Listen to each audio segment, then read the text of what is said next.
Hello everyone and welcome back to the Dork Side. I am the Dork in my garage. Today we're going to do one final test on the Brozz 250 before we render our final verdict.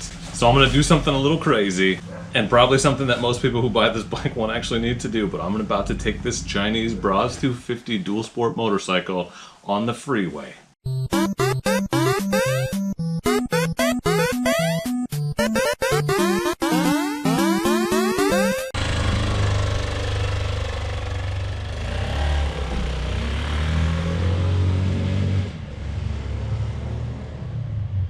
That's right, everyone. I'm the Dork in the road, and I want to be your internet riding buddy. So please consider subscribing, and don't forget to turn on those notifications so that you know when I post awesome new dual sport and adventure motorcycling content just like this. I'm about to attempt something that I don't know how many people have done before. This is the 2020 Bashan Brozz 250 Recon. It is a 229cc 5-speed motorcycle, Chinese built, an indicated top speed of 70 miles an hour. I want to see if this motorcycle can handle riding at freeway speeds. Now I know it's not going to do 75, so keeping up with traffic is not going to be the easiest thing. I'm not going to be keeping up with the flow of traffic obviously, but hopefully I'm not too much of an obstacle. And really I just want to see how feasible and viable it is. So I'm going to get on the freeway for just a 5-mile stretch, and we're going to see how well this thing does in 5th gear. I've had it over 70 before, but it's pretty wound out, it's pretty vibraty at those speeds, so I would not want to do it for a long period of time, and my guess is that's what we're going to find today. I'm also wearing my dual sport helmet with the peak and my extra battery strap to the top, so wind resistance is going to be, there's going to be a lot. So again, that's another reason why I don't want to do a long stretch. So we're going to do 5 or so miles just to test the viability. So this is just a proof of concept, not a full-on expedition. People always ask, so I'm about 250 pounds and I've got probably 30 pounds now. I've probably got 20 pounds of gear on here. I've got some camera gear and some other stuff. 2 bags, soft bags from Giant Loop. So we're gonna get on the freeway right up here and hope this motorcycle doesn't explode. The scariest part about what I'm about to do is that this motorcycle came in a crate and I assembled it myself. So, and that's only scary because I know my mechanical acumen is low. I would not consider myself a great mechanic, even a competent mechanic. If I can get through a project without doing something majorly bad and causing a major issue, I think I've done pretty well. So I'm putting a lot of faith in my ability and my limited ability to perform mechanically right now, but that's okay. So this bike is relatively light. It's got 15 horsepower. You can buy one of these motorcycles for $1,950 shipped directly to your door. If you're curious about this bike, check out brozz250.com. You know, if you wouldn't mind, I'm about to get on the freeway here, so let's make bets on my life. So if you think I'm going to survive this experience, go ahead and hit that like button right now. Just hit the thumbs up. It really helps the video and makes it more visible, and the more likes you give me, even though it's after the fact, the more likely I am to survive this experience as I'm about to get on the freeway. So I'd be lying if I said I wasn't a little nervous. I've ridden a 250 on the freeway before. If you saw my CRF 250L on the freeway video, I'm reasonably certain I'll survive, but we shall see. We're about to find out. Thank you for your support. So I'll try to give you my thoughts as we go. The wind noise is going to get pretty bad, so I'll see what I can do in post-production to make it a little less rumbly, but I am going to have to shout, so it's going to be kind of hard to hear me. So I apologize in advance. All right, here we go. Getting on the freeway. Everyone's looking at me like I'm insane. Probably because I am insane. This is a carbureted bike. Just so you know, it has 9010 DOT knobbies on the front, so they get a little vibraty. They do really well off-road, but they've been wearing pretty fast on the street, and there's definitely some vibration when you get up to these higher speeds. So I'm hoping we can maintain at least 65. There's a semi coming up behind me that may be about to obliterate me. I don't know. We're in 5th gear, it's all we have. So semis are passing me. All right, I'm on the freeway.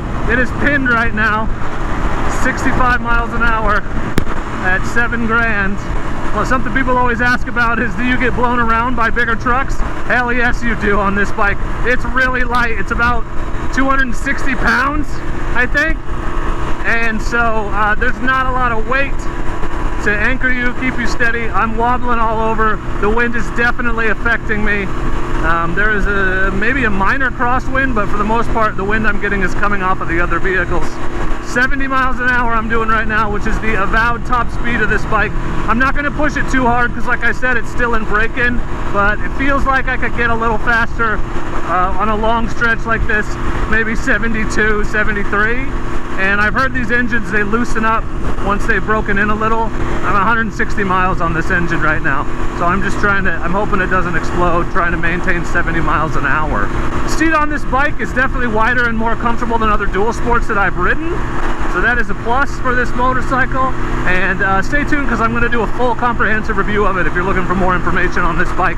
But I have to this point done a road test, not to this degree, but a little bit longer road test, and a full off-road test, including riding it in the snow, jumping it, riding through mud, doing some minor hill climbs, and riding down some abandoned logging road type stuff. So check that out. So this baby is about 7,300 right now, maintaining 70 miles an hour. Everyone is passing me. I can roll off the throttle just a little, but if I pin it, it does not accelerate. At least not right now. I'm on this slight uphill. So she's working. I can smell it. She's pushing hard right now. So the suspension on this bike does not do a great job of absorbing little bumps. Oh, it's hot. I can feel it's hot. So that's important to remember, that when you're on a road like this with potholes and things, you will feel them if you hit them. So you really need to be paying attention. You don't want something like that to take you by surprise. I can definitely feel the smaller bumps on this bike. So keep that in mind. Yeah, the engine is heating up for sure. I don't know if what I'm smelling is these trucks in front of me or myself, but it's warm on my legs. She's definitely pushing. This bike has a 3-gallon tank, so if you could go for a while on the freeway if you needed to. I'm not sure what the gas mileage is yet. I haven't emptied a tank and done the whole odometer thing to figure it out. But now that I'm out of the shadow of this truck in front of me, the wind pushing on me, I'm definitely feeling it. It will push you around. So the question is, can it do a freeway ride? Yes. You can accelerate pretty slowly. My tank bag is coming off. I don't know what's up with that. We'll be okay until we get off the freeway, I think. Will I just melt through my strap? I'm not really sure. But anyway, final conclusion, can it handle a freeway ride? It can, although it appears your tank bag melts off, so I don't know what that's about, but not super comfortably, and it's not something I would recommend for a long period of time, so just keep that in mind if you're thinking about purchasing a bike like this. So it's not the most comfortable, not the smartest move maybe, but it will survive a trip on the freeway if you need it to. Just be smart, be careful, know that you can't move at a super fast speed. Keeping up with traffic, other than semis like these ones in front of me, is not really a thing. It will accelerate, it will get you there, you're gonna get blown around. It's a light bike without a lot of power, so your limited options, if you get into trouble, you can't really accelerate out. It has limited maneuverability, but it does have some. I'm gonna pull over and take a look at this strap. I'm a little concerned that it might get in a tire.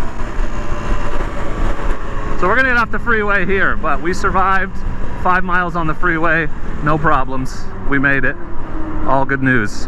Not really sure what happened to my tank bag here. Oh, it melted the side strap. Fortunately, this thing has hazard lights, so I can put them on. So here's what happened. It melted through the strap. I've got this mounted way too close to the exhaust, obviously. Okay, well that's a problem I'm gonna have to go try to fix somewhere. So be careful where you mount. The exhaust of this bike gets pretty hot because it just melted through the strap of my tank bag. Good to know. I don't think that has anything to do with freeway riding in particular. I think it has to do with the idiot that put the strap in the wrong place.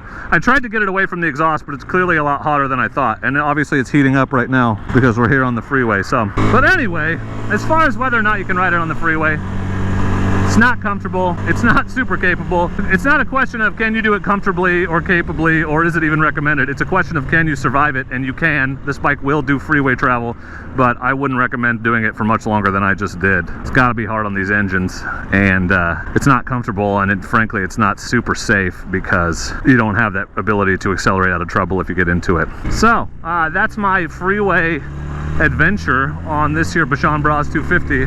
My assumption is that most of the other Chinese 250 dual sports are going to perform similarly. But if you have questions or comments, please leave them in the comments. I'd love to interact with you. Don't forget to subscribe if you haven't. And you know, if you're crazy, you could even support me on Patreon like these fine folks. Thanks, patrons. You're my favorite. But for now, I just want to say thanks for watching. Hope you got something out of this video. And as always, please do not forget to be excellent to each other. Thank you. Excellent! This strap melted right through. It's too close to the exhaust. I thought I had it far enough away, but this came off while I was running down the freeway at 70 miles an hour on this thing. So scary, potentially scary situation, but everything worked out okay. So there's not really any way for me to reattach this right now. I don't have my pronghorn strap, so I can't even, I've got the Klamath bag on the tail rack, so I can't even attach it there.